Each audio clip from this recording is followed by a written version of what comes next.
Hello again, and welcome back to Granny Dorothy Visits. Today's topic is refuse to be offended. And the first reading from Louise Hay's Everyday Thinking, Everyday Positive Thinking. And this is from Don Miguel Ruiz, R-U-I-Z. Whatever people do, feel, think, or say, don't take it personally. Others are going to have their own opinion according to their belief system. So whatever they think about you is not about you, but it is about them. And the next one from Julia Cameron's Heart Steps. The quote at the top of the page is from Matthew Fox. Big-heartedness is the most essential virtue on the spiritual journey. And the title is Freedom and Dignity Characterize My Relationships.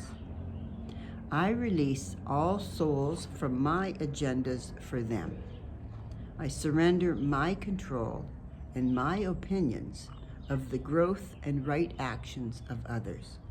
I recognize and accept that divine guidance is acting within each of us. I allow others to script their lives and their dealings with me according to their needs and guidance. And from Wayne Dyer's 10 Secrets for Success and Inner Peace. It says, stop looking for occasions to be offended.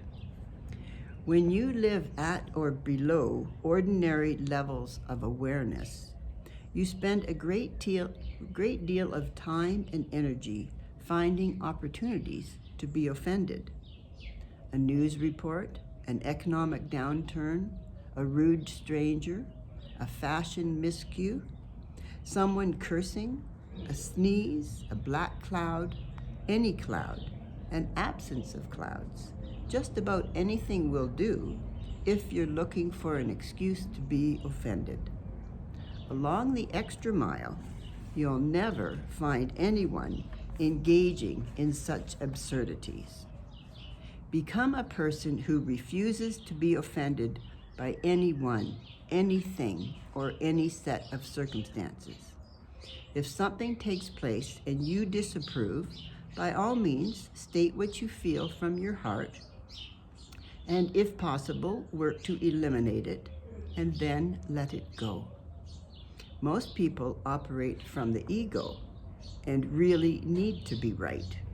So when you encounter someone saying things that you find inappropriate, or when you know they're wrong, forget your need to be right and instead say, you're right about that. Those words will end potential conflict and free you from being offended.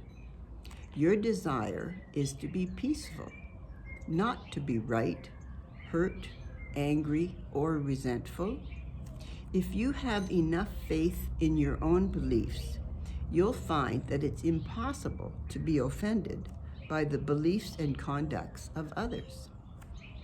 Not being offended is a way of saying, I have control over how I'm going to feel, and I choose to feel peaceful regardless of what I observe going on.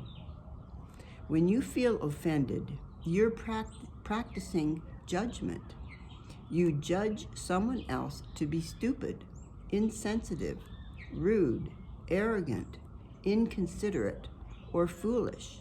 And then you find yourself upset and offended by their conduct. What you may not realize is that when you judge another person, you do not define them. You define yourself as someone who needs to judge others. Just as no one can define you with their judgments, neither do you have the privilege of defining others. When you stop judging and simply become an observer, you will know the inner peace I'm writing about. With that sense of inner peace, you'll find yourself free of the negative energy of resentment, and you'll be able to live a life of contentment. A bonus is that you'll find that others are much more attracted to you. A peaceful person attracts peaceful energy.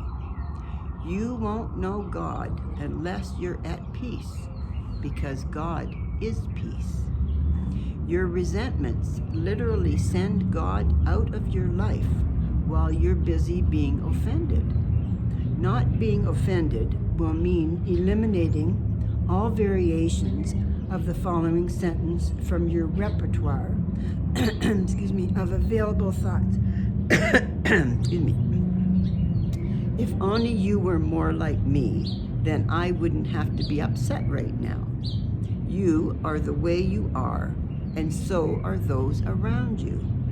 Most likely, they will never be just like you. So stop expecting those who are different to be what you think they should be. It's never going to happen. It's your ego that demands that the world and all the people in it be as you think they should be. Your higher sacred self refuses to be anything but peaceful and sees the world as it is, not as your ego would like it to be. When you respond with hatred to hate directed at you, you've become part of the problem, which is hatred, rather than part of the solution, which is love. Love is without resentment and readily offers forgiveness. Love and forgiveness will inspire you to work at what you are for rather than what you are against. He always has such wonderful insights, and that's so true. That's what we need in our world too, is love and peace and kindness, and not hatred, because hate seems to beget hate. But love will disperse hate, and that's what we have to do, is love each other, love yourself, and love each other. Okay, I send you my love. Mwah. Until next week, bye for now.